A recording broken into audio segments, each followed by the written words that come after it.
वज़ीर-ए-आज़म शहबाज शरीफ से वज़ीर दाखिला मोहसिन नकवी की एक हफ्ते में तीसरी मुलाकात। सिंध से निकाली जाने वाली नहरों पर अवामी रद्द-ए-अमल पर बातचीत। अफगानियों की वापसी के लिए जारी ऑपरेशन। खैबर पख्तूनख्वा और बलोचिस्तान में अमन व अमान के लिए इक़दाम पर तबादला ख्याल। वज़ीर-ए-आज़म का कहना था कि ISIFC मुल्क की तकदीर बदलने का मनसूबा है। नहरों के मामले पर सिंध के तहफ़्फ़ुज़ात दूर किए जाएंगे। हुकूमती इत्तेहादी अपने मामलात पार्लियामेंट और काबीना में मुतफ़िक़ा तौर पर तय करते हैं। हुकूमती इत्तेहादियों में बेमिसाल सियासी हमआहंगी है और मुल्क की तरक्की का पहिया अपने ट्रैक पर चढ़ गया है। अब किसी को भी सियासी तकरीबकारियों की इजाज़त नहीं देंगे। मुल्क में सियासी ठहराव और अमन व अमान की सूरत हाल दिन ब दिन ठीक हो रही है और 40 मिनट तक मुलाकात जारी रही। वज़ीर दाखिला मोहसिन नकवी ने चेयरमैन PCB की हैसियत से वज़ीर-ए-आज़म को PSL सीज़न की तैयारियों के लिए उठाए गए इक़दामात से भी आगाह किया और PSL टूर्नामेंट के दौरान सिक्योरिटी मामलात भी वज़ीर-ए-आज़म को तफसीलात बताईं।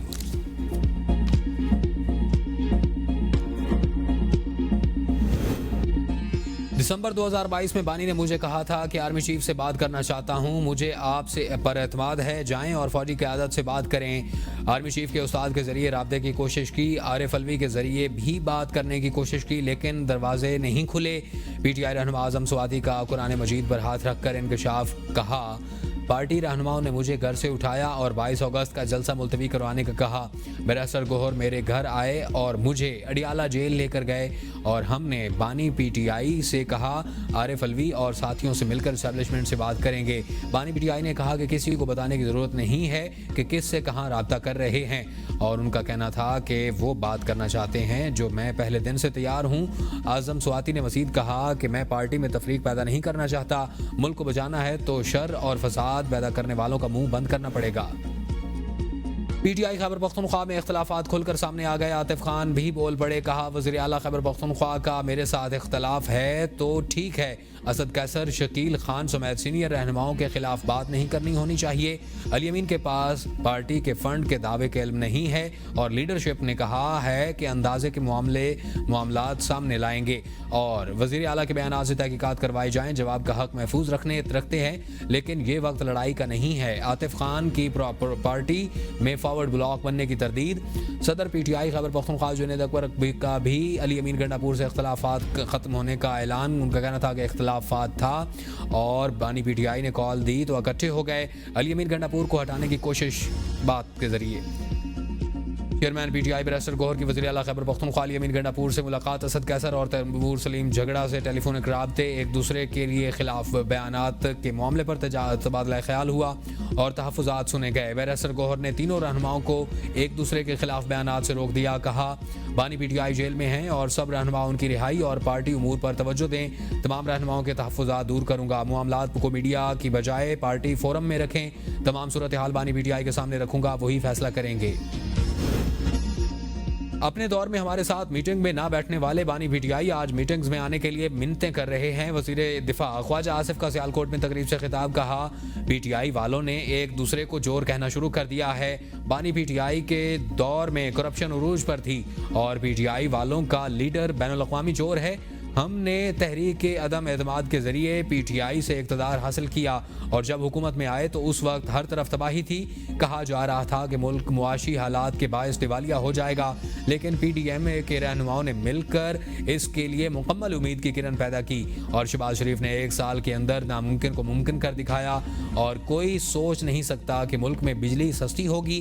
हुकूमती पॉलिसियों की वजह से महंगाई की शरह में कमी आई।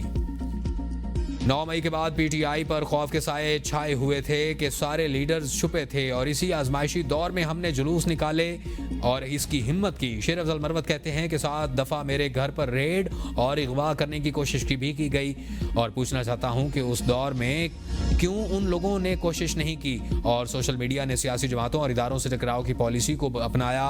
PTI सोशल मीडिया के ऐसे इक़दामात से बानी की मुश्किल बढ़ रही है और सोशल मीडिया के एक्शन का असर बानी PTI और वर्कर्स पर पड़ता है।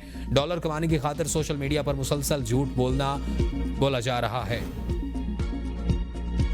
दूसरों को चोर चोर कहने वाले आज एक दूसरे को चोर कह रहे हैं। मुल्क में इंतशार फैलाने वाले खुद इंतशार का शिकार। मुल्क के टुकड़े करने की बात करने वाली जमात के खुद टुकड़े हो गए। सीनियर सूबाई वजीर मरियम औरंगजेब के पीटीआई परवार लाहौर में प्रेस कॉन्फ्रेंस करते हुए कहा कि बिजली की कीमतों में कमी मुआवजे से कम नहीं, आने वाले दिनों में मजीद खुशखबरियां आएंगी। हमने खोखले नारे नहीं लगाए बल्कि आवाम के लिए अमली इकदाम किए। इंतशार की पैदावार इंतशारी फैला सकते हैं। नहरों के मामले पर सियासत नहीं होनी चाहिए। मंसूबे पर बातचीत के लिए मुश्तरका मुफादात कौंसिल का फोरम मौजूद है।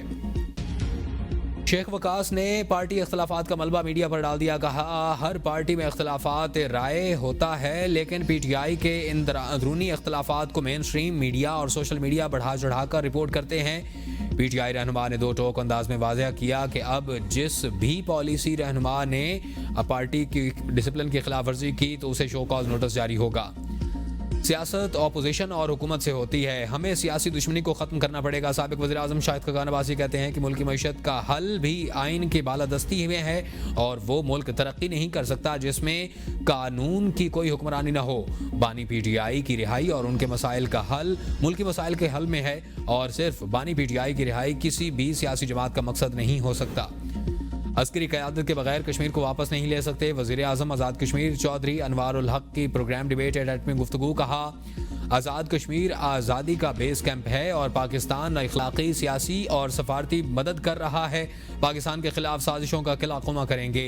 हुकूक आइन के दरवाजे और रह कर मांगे जाएं तो कोई मसला नहीं। और सोशल मीडिया में बैठ कर लोग मुल्क और इदारों के खिलाफ प्रोपेगेंडा करते हैं। भारत गैर मुल्की स्पॉन्सर्स और दीगर के समेत अवामी मामले इसमें मुलविस हैं। जिन ममालिक में फ़ौज कमज़ोर हुई उनका हाल सबके सामने है। नए दौर के चैलेंज से निपटने के लिए आज़ाद कश्मीर में तवज्जो नहीं दी गई। 1 जुलाई को 7.5 रुपए बिजली फी यूनिट कमी कर दी जाएगी। नया पाकिस्तान बनाने का नारा लगाने वाले 4 सालों में मुल्क को उजाड़ कर गए थे। वफाकी वजीर एहसान इकबाल काहलोवाल में मिनी क्रिकेट स्टेडियम के इफ्तिताही तकरीब से खिताब में अपना इज़हार ख्याल करते हुए बानी पीटीआई ने IMF से मुआहिदा तोड़कर मुल्क को नुकसान पहुंचाया। पीटीआई से हुकूमत अदम एतमाद के जरिए ली। इत्तेहादी हुकूमत ने मुल्क को दिवालिया होने से बचाया। हमारी हुकूमत ने सख्त फैसले करके मुल्क की मईशत को इस्तेहकाम दिया। IMF पाकिस्तान की मईशत की बहाली का एतराफ़ कर रही है। नून लीग जब भी इक़्तिदार में आई पाकिस्तान की तरक्की का पहिया चलने लगा। वज़ीर आज़म शहबाज शरीफ और कायद नून लीग नवाज शरीफ का दौरा लंदन मुतवक्किल। ज़राए के मुताबिक नून लीग की क़यादत 11 अप्रैल को लंदन पहुंचेगी और शहबाज शरीफ 3 दिन जबकि नवाज शरीफ 2 हफ्ते तक लंदन में क़याम करेंगे। वज़ीर आज़म बेलारूस के दौरे के बाद लंदन जाएंगे। नवाज शरीफ लंदन से दोबारा पार्टी सरगर्मियों और उसका आगाज़ करेंगे। कई अहम सियासी रहनुमाई के मौक़े भी ज़ेर बहस आएंगे। वज़ीर आज़म ने महंगाई सिंगल डिजिट पर लाने का वादा पूरा कर दिया। वज़ीर इत्तलात अता तारड़ कहते हैं कि जब हमने हुकूमत संभाली तो कहते थे कि मुल्क डिफ़ॉल्ट कर जाएगा। दुश्मन ताक में था कि पाकिस्तान डिफ़ॉल्ट कर जाए।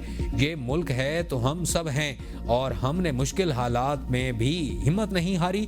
वज़ीर आज़म शहबाज शरीफ ने बिजली सस्ती की। हमने मुल्क की तरक्की के लिए एक एक दिन मेहनत की और नारे लगाने से कुछ नहीं होता, अमली काम करना होना चाहिए और सबको मिलजुल कर पाकिस्तान की तरक्की के लिए अपना किरदार अदा करना होगा। वज़ीर मुमलिकत बिलाल अज़हर कियानी की तकरीब से खिताब। कहा, सस्ती बिजली से मुआशी सरगर्मियाँ तेज़ होंगी और 200 यूनिट वाले सार्फिन के लिए बिल में 1200 रुपए से ज़ायद की कमी होगी।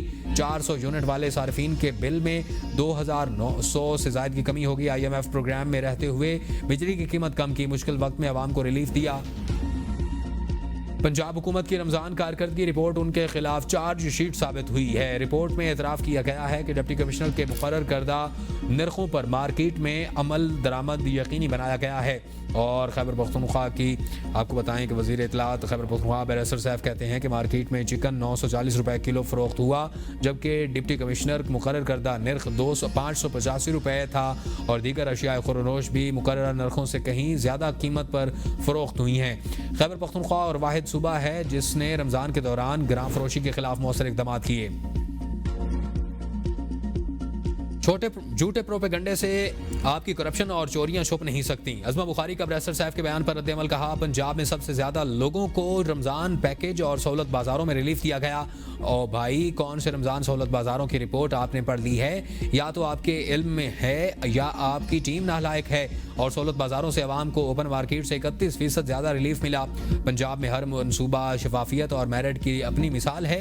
खैबर पख्तूनख्वा में एक भी रमज़ान बाज़ार नहीं लगाया जा सकता। KP हुकूमत ने अपने पार्टी के लोगों को 10 अरब रुपए रमज़ान पैकेज के नाम पर बांट दिए।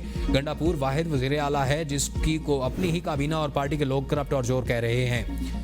वज़ीर इत्तलात पंजाब की प्रेस कॉन्फ्रेंस पर प्रोपेगेंडा थी। सदर जरदारी ने नहरों के मामले पर कोई समझौता नहीं किया और सिंध के सीनियर वजीर शर्जील मेमन कहते हैं कि कोई पानी पर सियासत करे तो उसके लिए डूब मरने का मुकाम होगा।